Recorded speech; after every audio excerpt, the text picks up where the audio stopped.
तो भाई लोग वो आज के मंडे नाइट रो की शुरुआत अपने सेथ फ्रिकिन रोलिंस करते हैं और जब वो आते हैं तो उनके हमें पैर पे एक इंजरी देखने को मिलती है और फैंस की तरफ से काफी तगड़ा हमें सपोर्ट देखने को मिलता है। जब वो रिंग के अंदर पहुंच जाते हैं तो फैंस तो उनको चीयर कर ही रहे होते हैं, लेकिन वहां पर वो काफी ज्यादा इमोशनल दिखाई देते हैं क्योंकि भाई वो अपने फ्यूचर को एड्रेस करने वाले होते हैं कि भाई आखिर उनका फ्यूचर आगे क्या होगा, क्योंकि वो जो है पिछले हफ्ते जिंदर महल के साथ अपना चैंपियनशिप डिफेंड करा था। उस समय उनकी नी हो गई थी बहुत ही ज्यादा इंजर्ड और फैंस की तरफ से उनको इतना ज्यादा सपोर्ट मिल रहा था कि उनकी आंखों से आंसू आ रहे थे, वो रोते हुए दिखाई दिए थे। हमें काफी ज्यादा पॉपुलैरिटी गेन करी है भाई सेथ फ्रिकिन रोलिंस ने और वो कहते हैं वहाँ की ऑडियंस को welcome to Monday night Raw. और बहुत ही लंबा हफ्ता रहा है और उस सब के लिए मैं आपका बहुत बहुत शुक्रगुजार हूँ, थैंक यू करता हूँ, बहुत ज्यादा शुक्रिया करता हूँ आप लोग सभी लोगों का। एक हफ्ता पहले मैं इस रिंग में था, अपनी चैंपियनशिप को डिफेंड कर रहा था जिंदर महल के खिलाफ और मैंने उसे हराया उस बात की टेंशन ना लो। और जब मैं रॉप से कूदा था, मून सोल्ट कलेक्ट कर रहा था जैसे कि मैं हमेशा करता हूँ और मुझे महसूस हुआ कि मेरा घुटना ना अंदर को चला गया है, जिसके बाद मैंने मैच को कंटिन्यू रखा और इस मैच को जीत भी लिया।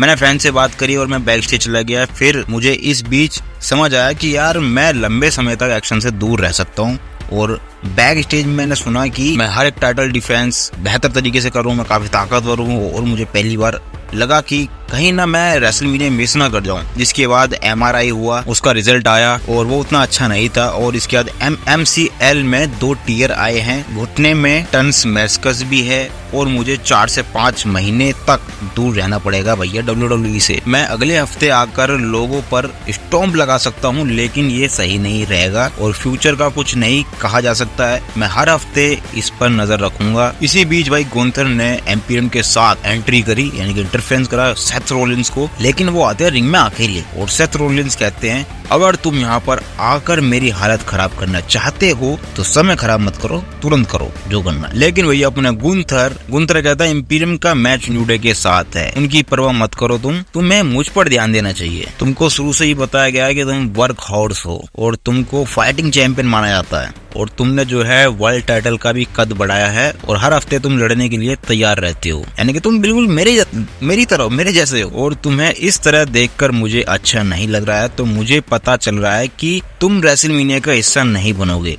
और मैं ईमानदारी से बताऊं तो मुझे काफी बुरा लग रहा है। इसके बाद सेथ रोलिंस कहते हैं भाई तू सही से पूरी बात समझा, कहना क्या चाहता है। सेथ रोलिंस कहते हैं कि भैया पूरी बात सुन ले, मुझे डॉक्टर से फर्क नहीं पड़ता, मैं काफी मेहनत करूंगा और मैं रेसलमेनिया तक इस टाइटल को लेकर जाऊंगा और मैं अपनी पूरी कोशिश करूंगा कि रेसलमेनिया से मैं वर्ल्ड हैवीवेट चैंपियन के तौर पर बाहर आऊं। इतने में गुंथर कहता है कि भैया ठीक है, तुम अभी तो यहाँ खड़े हो और रेसलमेनिया में लड़ने के बात कर रहे हो, मैं इस चीज का सम्मान करता हूँ, आई रिस्पेक्ट यू। मैं भी ये करता, एक चैंपियन के तौर पर मैं दूसरे महान चैंपियन को मैं ये बताने वाला हूँ कि रॉयल रंबल मैच जीतूंगा और तुम्हें रेसलमेनिया के लिए चैलेंज करूंगा। मैं तुम्हारे घुटने और तुम्हारी कमर को टारगेट करूंगा और मैं वहाँ नया वर्ल्ड हैवीवेट चैंपियन बनने वाला हूँ। यानी कि भैया सीधा सीधा गंथर ने कह दिया है कि अगर मैं रॉयल रंबल जीत जाता हूँ तो मैं तेरे को चैलेंज करूंगा रेसलमेनिया में और तेरे भाई जो घुटना है, जो इंजरी है कमर और घुटने को टारगेट करूंगा और जीत जाऊंगा मैं चैंपियनशिप। इसके बाद सेथ रोलिंस कहते हैं मैं तुम्हारी ऑनेस्टी की तारीफ करता हूँ और तुम रेसलमेनिया में मुझे चैलेंज करना चाहते हो, लेकिन ध्यान रहे कि